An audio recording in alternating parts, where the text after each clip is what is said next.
Garage ಇಂದ ಬಂದ ನೀರನ್ನ ಎಲ್ಲನೂ ಮೂರು ಪೈಪ್ ಲೈನ್ ಬರುತ್ತೆ. ಮೂರನ್ನೂ ಒಂದು ಡೆಡ್ ಲೈನ್ ಮಾಡಿ ಕನೆಕ್ಟ್ ಮಾಡ್ಕೊಂಡು ಇದಕ್ಕೆ ತಂದಿದ್ದು. ಇದು ಆನ್ಲೈನ್ ಫಿಲ್ಟರ್ ಅಂತೀವಿ. ಆನ್ಲೈನ್ ಫಿಲ್ಟರ್ದ ವಿಶೇಷ ಏನಂತಂದ್ರೆ ಇಲ್ಲಿ ಫಸ್ಟ್ ಫ್ಲೆಶ್ ವಾಲ್ ಕೊಟ್ಟಿರ್ತೀವಿ. ಮೇಲ್ಗಡೆ ಬಂದ ನೀರನ್ನ ಹೀಗೆ ಓಪನ್ ಇದ್ರೆ ಎಲ್ಲ ನೀರು ಇಲ್ಲೇ ಬಿದ್ದೋಗುತ್ತೆ. ಇದನ್ನ ಕ್ಲೋಸ್ ಮಾಡಿದ್ರೆ ಮಾತ್ರ ನೀರು ಈಗ ಹೊರಗಡೆ ಬಂದ್ಬಿಟ್ಟು ಇದು ಉಲ್ಟಾ ಟೀ ಟೈಪ್ ಇರುತ್ತೆ. ಇದ್ರದ್ದು ಏನಂತಂದ್ರೆ ಇದು ಮಧ್ಯದಲ್ಲಿ ಮೆಶ್ ಬರುತ್ತೆ. ಒಂದು 5 meters ಮೆಶ್ ಇರುತ್ತೆ. ಈ ರೀತಿ ಗೋಲಾಗಿ ಇದರ ಸೆಂಟರ್ ಇಂದ ನೀರು ಬರುತ್ತೆ. ನೀರು ಬಂದಿದ್ದು ಇಲ್ಲಿ ಪಾಸ್ ಆಗ್ಬೇಕಾದ್ರೆ ಫಿಲ್ಟರ್ ಆಗ್ಬಿಟ್ಟೆ ಪಾಸ್ ಆಗುತ್ತೆ. ಏನೇ ಕಚ್ಚಡ ಏನಾದ್ರೂ ಇದ್ರೆ ಈ ಪಾಟಲ್ಲಿ ನಿಂತಿರುತ್ತೆ. ಒಂದು ಇಷ್ಟು ಭಾಗ ನಿಮ್ಗೆ ಒಂದು ಈ ಮೆಶ್ ಬಂದ್ಬಿಟ್ಟು 3 feet ಇರುತ್ತೆ. 3 feet ಅಲ್ಲಿ 1 feet ಅಷ್ಟು ಸ್ವಲ್ಪ ಬ್ಲಾಕ್ ಕಲರ್ ಆಗಿರುತ್ತೆ.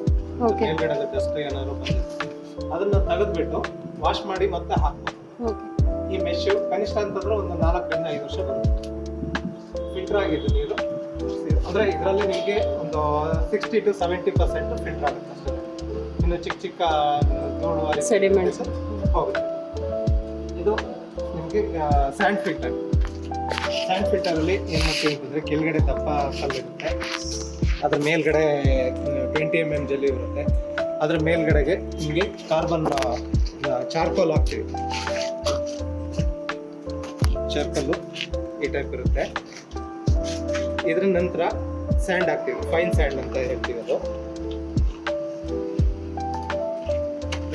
ಈ ರೀತಿ ಇರುತ್ತೆ. ಒಳಗಡೆ ಕಾಣುತ್ತೆ.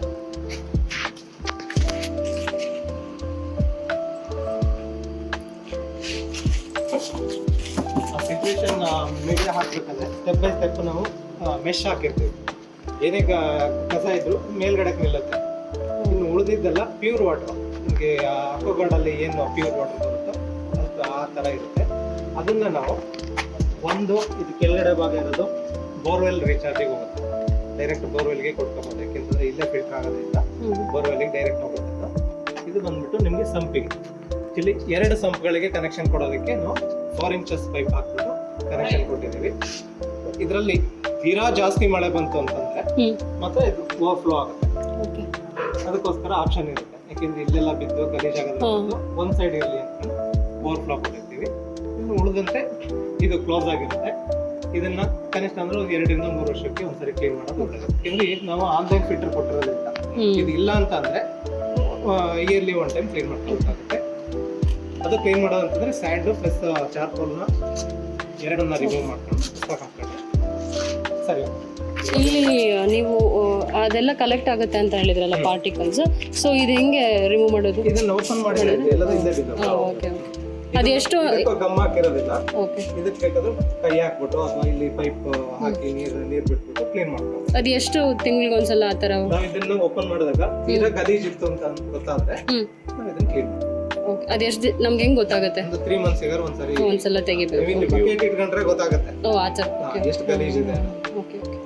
ಇಲ್ಲ ಅಂತಂದ್ರೆ ಇದು ಮಧ್ಯದ ಎತ್ ನೋಡಿದ್ರೆ 1 feet ಅಷ್ಟು ಒಂಥರ ಬ್ಲಾಕ್ ಕಲರ್ ಆಗಿರುತ್ತೆ. ಅದನ್ನ ವಾಶ್ ಮಾಡ್ಬಿಟ್ಟು ಅರೆ ನಮ್ಗೆ ನಾವೇ 3 months 4 months ಒಂದ್ಸಲ ಅದು ತೆಗೆದ್ರೆ ಒಳ್ಳೇದು. ಇದನ್ನ ನೀವೇ ಯೂಸ್ ಮಾಡೋದಲ್ವಾ? ಹೌದು. ಹಾಗಾಗಿ ಕೇರ್ ನಿಮ್ಗೆ ಬೇಕು. But easy maintain. ಸ್ಯಾಂಡ್ ಎಲ್ಲ ಮತ್ತೆ ಫ್ರೆಶ್ ಆಗಿ ಹಾಕ್ಬೇಕಾ? 3 ವರ್ಷ ಫ್ರೆಶ್ ಆಗಿ ಹಾಕ್ಬೇಕಾಗುತ್ತೆ. ಅದು ಇಲ್ಲ ಅಂತಂದ್ರೆ ಸ್ಯಾಂಡ್ ನ ನೀವು ವಾಶ್ ಮಾಡಿ ಹಾಕ್ಬೋದು. ಚಾರ್ಕೋಲ್ ನ